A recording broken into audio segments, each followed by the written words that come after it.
Hello ಕರ್ನಾಟಕದ ಜನತೆ, welcome back to updates Kannada 360 channel. So ಇವತ್ತಿನ ವಿಡಿಯೋದಲ್ಲಿ ನನಗೆ ಗೃಹಲಕ್ಷ್ಮಿ ಯೋಜನೆ 6ನೇ ಕಂತಿನ ಹಣ ಬಿಡುಗಡೆ ಆಗಿದೆಯೋ ಇಲ್ವೋ ಅಂತ ತುಂಬ ಮಹಿಳೆಯರಿಗೆ ಡೌಟ್ ಇದೆ. ಸೊ ಬಿಡುಗಡೆ ಆದರೆ ಯಾವ್ಯಾವ ಜಿಲ್ಲೆಗೆ ಬಿಡುಗಡೆ ಆಗಿದೆ ಅಂತಲೂ ತುಂಬ ಡೌಟ್ ಇದೆ. ಸೊ ಎಲ್ಲ ಕಮೆಂಟ್ ಮೂಲಕ ಕೇಳ್ತಿದ್ರಿ. ಸೊ ಪ್ರಶ್ನೆಗೆ ಈ ವಿಡಿಯೋದಲ್ಲಿ ಉತ್ತರ ಕೊಡೋಕ್ಕೆ ಟ್ರೈ ಮಾಡ್ತೀವಿ. ಸೊ ಬನ್ನಿ, ವಿಡಿಯೋನ ಸ್ಟಾರ್ಟ್ ಮಾಡೋಕ್ಕಿಂತ ಮುಂಚೆ ನೀವೇನಾದರೂ ನಮ್ಮ ಚಾನಲ್ಗೆ ಸಬ್ಸ್ಕ್ರೈಬ್ ಮಾಡ್ಕೊಂಡಿಲ್ಲ ಅಂದರೆ ದಯವಿಟ್ಟು ಚಾನಲ್ಗೆ ಸಬ್ಸ್ಕ್ರೈಬ್ನ ಮಾಡ್ಕೊಳ್ಳಿ. ತುಂಬ ಜನ ವೀಡಿಯೋನ ನೋಡ್ತಿರೋದ್ರೆ ಚಾನಲ್ಗೆ ಸಬ್ಸ್ಕ್ರೈಬ್ನ ಮಾಡ್ಕೊಳಲ್ಲ. ಚಾನಲ್ಗೆ ಸಬ್ಸ್ಕ್ರೈಬ್ನ ಮಾಡ್ಕೊಂಡು 1K ಸಬ್ಸ್ಕ್ರೈಬರ್ಸ್ನ ರೀಚ್ ಆಗೋಕ್ಕೆ ಹೆಲ್ಪ್ ಮಾಡಿ ಅಂತ ಕೇಳ್ತಾ ವಿಡಿಯೋನ ಆದಷ್ಟು ಫಲಾನುಭವಿ ಮಹಿಳೆಯರಿಗೆ ಶೇರ್ ಮಾಡಿ ಮತ್ತು ವಿಡಿಯೋಗೆ ಲೈಕ್ ಕೊಟ್ಬಿಟ್ಟು ವಿಡಿಯೋನ ನೋಡಿ. ಸೊ ಮೊದಲನೇದಾಗಿ 6ನೇ ಕಂತಿನ ಹಣ ಬಿಡುಗಡೆ ಆಗಿದೆಯೋ ಇಲ್ವೋ ಅನ್ನೋದೇ ತುಂಬ ಜನಕ್ಕೆ ಡೌಟು. ಸೊ ಈ ಹಿಂದೆ ಸರ್ಕಾರ ತಿಳಿಸ್ದಂಗೆ 6ನೇ ಕಂತಿನ ಹಣ ಫೆಬ್ರವರಿ ಮೊದಲನೇ ವಾರದಲ್ಲೇ ಬಿಡುಗಡೆ ಮಾಡ್ತೀವಿ ಅಂತ ಹೇಳಿದರು. ಹಾಗೆ ಕೂಡ ಬಿಡುಗಡೆ ಆಗಿದೆ.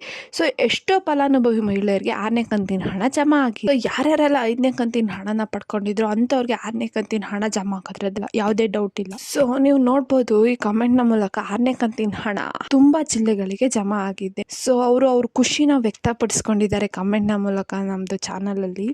ಸೊ ಅದಕ್ಕೆ ಯಾರ್ಯಾರೆಲ್ಲ ಡೌಟ್ ಪಡ್ತಿದ್ರಿ 6ನೇ ಕಂತಿನ ಹಣ ಬಿಡುಗಡೆ ಆಗಿಲ್ಲ ಅಂದ್ಬಿಟ್ಟು, 6ನೇ ಕಂತಿನ ಹಣ ಫೆಬ್ರವರಿ ಮೊದಲನೇ ವಾರದಲ್ಲೇ ಬಿಡುಗಡೆ ಆಗಿದೆ. ಇದನ್ನು ಸ್ವತಃ ಲಕ್ಷ್ಮೀ ಹೆಬ್ಬಾಳ್ಕರ್ ಅವರೇ ತಿಳಿಸಿದ್ದಾರೆ. ಇನ್ನೊಂದು, ಮತ್ತೆ ಬಿಡುಗಡೆ ಆದರೆ ಯಾವ್ಯಾವ ಜಿಲ್ಲೆಗೆ ಬಿಡುಗಡೆ ಆಗಿದೆ ಅಂದ್ಬಿಟ್ಟು ತುಂಬ ಜನಕ್ಕೆ ಡೌಟ್ ಇದೆ.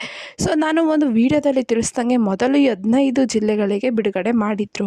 ಸೊ ಇವಾಗ ಈ ಫೆಬ್ರವರಿ 2ನೇ ವಾರದಲ್ಲಿ ಕರ್ನಾಟಕದ 31 ಜಿಲ್ಲೆಗಳಿಗೂ ಕೂಡ ಗೃಹಲಕ್ಷ್ಮಿ ಯೋಜನೆಯ 6ನೇ ಕಂತಿನ ಹಣನ ಜಮಾ ಮಾಡಿದ್ದಾರೆ. ಸೊ ಯಾರ್ಯಾರೆಲ್ಲ 6ನೇ ಕಂತಿನ ಹಣಕ್ಕೋಸ್ಕರ ಕಾಯ್ತಿದ್ರು, ಸೊ ಅಂಥವ್ರಿಗೆಲ್ಲರೂ ಕೂಡ ನಿಮ್ಮದು ಮಾಹಿತಿ ಕಣಜ ಅನ್ನೋ ಒಂದು ವೆಬ್ಸೈಟ್ ಮೂಲಕ ನೀವು ಬರೀ ರೇಷನ್ ಕಾರ್ಡ್ ನಂಬರ್ ಹಾಕಿಬಿಟ್ಟು ನಿಮಗೆ 6ನೇ ಕಂತಿನ ಹಣ ಬಂದಿದೆಯೋ ಇಲ್ವೋ ಅಂತ ಚೆಕ್ ಮಾಡ್ಕೋಬೋದು.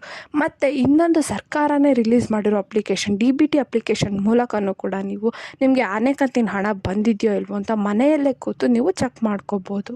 ಸೊ ನಿಮಗೂ ಕೂಡ 6ನೇ ಕಂತಿನ ಹಣ ಬಂದಿಲ್ವಾ, ಬರಬೇಕು ಅಂದರೆ ನೀವು ಇಷ್ಟು ಕೆಲಸಗಳನ್ನ ಮಾಡಬೇಕು. ನೀವು ನಿಮ್ಮ ಬ್ಯಾಂಕ್ ಖಾತೆಗೆ ಆಧಾರ್ ಸೀಡಿಂಗ್ ಆಗಿದೆಯೋ ಇಲ್ವೋ ಅಂತ ನೋಡ್ಕೊಳ್ಳಿ. ಮತ್ತು ನಿಮ್ಮ ರೇಷನ್ ಕಾರ್ಡ್ಗೆ KYC ಆಗಿ ನೋಡ್ಕೊಳ್ಳಿ. ಸೊ ನೀವು ಯಾವುದೇ ಸರ್ಕಾರದ ಯೋಜನೆಯ ಫಲಾನ ಪಡ್ಕೋಬೇಕು ಅಂದರೆ ನಿಮಗೆ ನಿಮ್ಮ ಖಾತೆಗೆ ಆಧಾರ್ ಸೀಡಿಂಗು ಮತ್ತು KYC ಆಗೋದು ಸರ್ಕಾರ ಕಡ್ಡಾಯ ಮಾಡಿದೆ. ಈಗ ರೀಸೆಂಟಾಗಿ ಅಪ್ಡೇಟ್ ಬಿಟ್ಟಿರೋ ಪ್ರಕಾರ ನೀವು ನಿಮ್ಮ ಖಾತೆಗೆ NPCIನ ಕೂಡ ಮಾಡಿಸ್ಲೇಬೇಕು ಕಡ್ಡಾಯವಾಗಿ.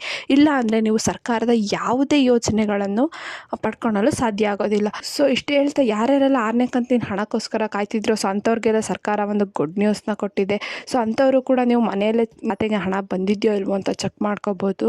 ಸೊ ಇಷ್ಟು ಹೇಳ್ತಾ ಈ ಪುಟ್ಟು ಗೃಹಲಕ್ಷ್ಮಿ ಯೋಜನೆ ವಿಡಿಯೋ ಇಷ್ಟ ಆಯಿತು ಅನ್ಕೊತೀನಿ. ಇಷ್ಟ ಆದರೆ ನಮ್ಮ ಚಾನಲ್ಗೆ ದಯವಿಟ್ಟು ಸಬ್ಸ್ಕ್ರೈಬ್ನ ಮಾಡ್ಕೊಳ್ಳಿ. ವಿಡಿಯೋನ ಆದಷ್ಟು ಫಲಾನುಭವಿ ಮಹಿಳೆಯರಿಗೆ ಶೇರ್ ಮಾಡಿ ಅಂತ ಕೇಳ್ತಾ ವಿಡಿಯೋಗೆ ಲೈಕ್ ಕೊಡಿ. ಏನೇ ಪ್ರಾಬ್ಲಮ್ ಇತ್ತಂದ್ರೆ ಕಮೆಂಟ್ನ ಹಾಕಿ. ಧನ್ಯವಾದಗಳು.